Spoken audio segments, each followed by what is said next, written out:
And welcome to Assembly Update. I'm Ted Flint. Joining us today, Assemblyman Michael Novakhov, who serves the 45th Assembly District, Kings County. Let's talk about a serious subject. And unfortunately, we're still talking about this in 2025. Anti-Semitism, which has been on the rise all across the country, even in some of our elite universities. You've seen anti-Semitism crop up in the 45th? You know what? First of all, I'm wearing this pin, this yellow ribbon, and this is a symbol of bring them back. We demand to bring the hostages back from Gaza to Israel, and I'm wearing it roughly since the October 7th attack. Unfortunately, anti-Semitism is back again. You know, we say never again, but here it is again. It seems like it was sleeping for some time, and some people thought, I personally thought that it is over and there's no more Jew hatred in this world. Well, unfortunately, I was mistaken. There is, and I never understood why. The attack was on Israel. Hamas attacked Israel, killing 1,400 people, including babies, including elderly, including absolutely innocent people. And why is it Israel's fault? Israelis' fault. I never understood that. I never understood those protests, anti-Israel and pro-Palestinian, sometimes pro-Hamas protests in New York City. Never got that. Never got that. So I represent a heavily Jewish populated area, and I'm Jewish myself, where we have this beautiful Holocaust Memorial Park right off the Ship's Head Bay. This park is a it's a sacred place. It's a place where people come to remember those they lost in Holocaust in different countries. It even says the countries on the monument. It says the countries where Jews were murdered, killed. And last weekend, one of the constituents sent me a picture where it says Gaza on the monument. It was a graffiti saying Gaza between Moldova and Belarus. Um, and it was very sad, very, very sad to see that even that sacred place is not safe from vandalism and from the absence of common sense. So we got in touch with the NYPD. We got in touch with the Department of Parks to get rid of graffiti. I have to say that one of my constituents were much quicker than the parks, and she just washed out the graffiti. Thank you so much to her for doing that.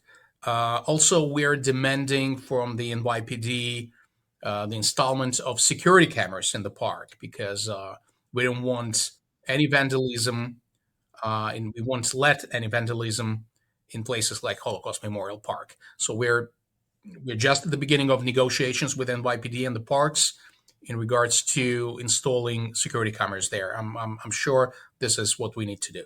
I've been around the block, and I've seen this throughout the years, and I don't like the direction in which this is heading. The anti-Semitism, the rise of it, and some very important people have turned a blind eye to it. Yes, Dad.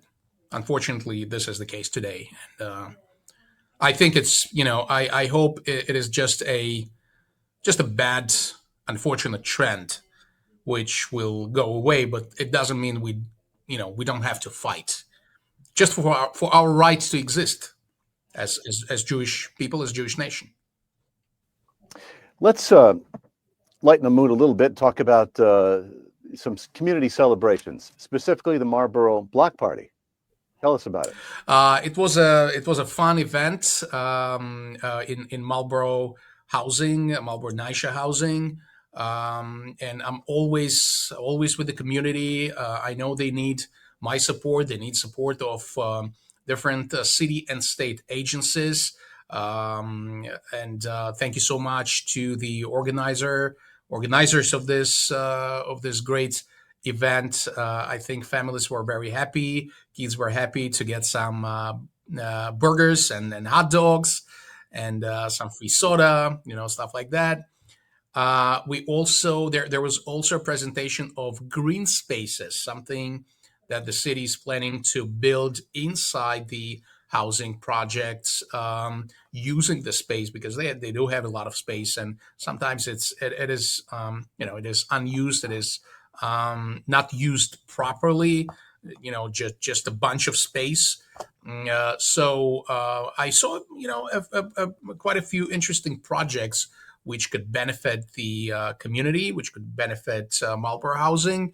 So I'm very happy to see people happy. Let's put it this way: it's a great community, and we need to do everything we can to so they can enjoy their housing, they can enjoy their life, especially with the new green spaces planned. Very good. Your office has conducted a number of surveys across the district. I know we talked about this a couple of times, specifically water fountains in parks and various locations. So, what are those surveys? What do those results show you?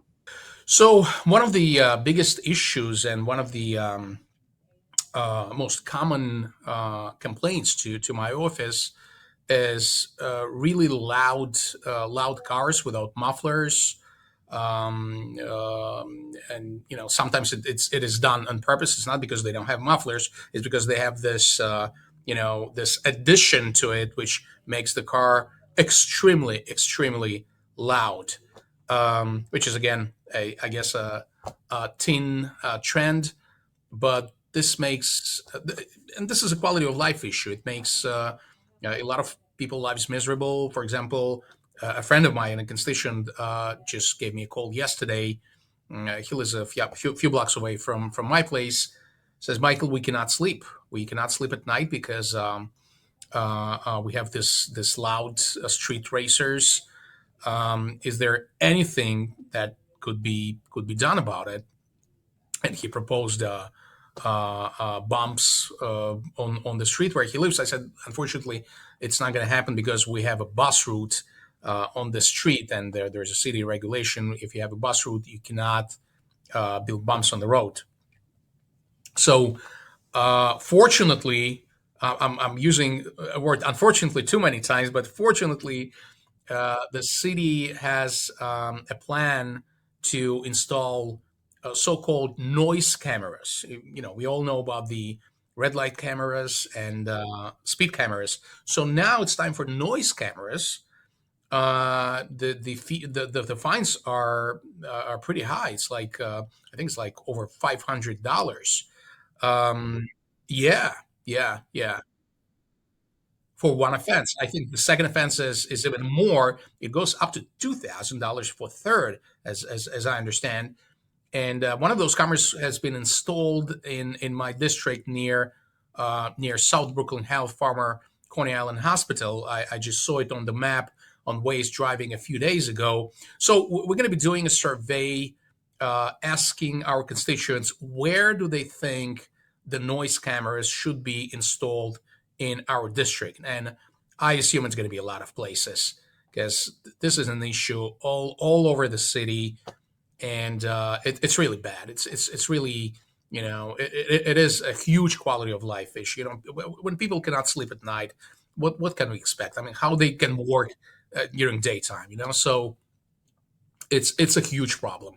It's a huge problem that we are trying to resolve with this new technology of noise cameras, and we'll be asking our constituents where exactly do they think is the best place to install them. I would think $500 would be a pretty good incentive to quiet things down. It Oh would yeah. for me. All right, we've covered a lot of ground here. If you want to get in touch with Assemblyman Michael Novakhov, you can dial him at his district office in Brooklyn, 718-743-4078. Assemblyman Michael Novakhov, keep doing what you're doing. I know you're busy. We appreciate your time. Thank you so much, Ted, and I'll see you next week. All right, we'll talk to you soon. Thanks for joining us on this edition of Assembly Update. I'm Ted Flint.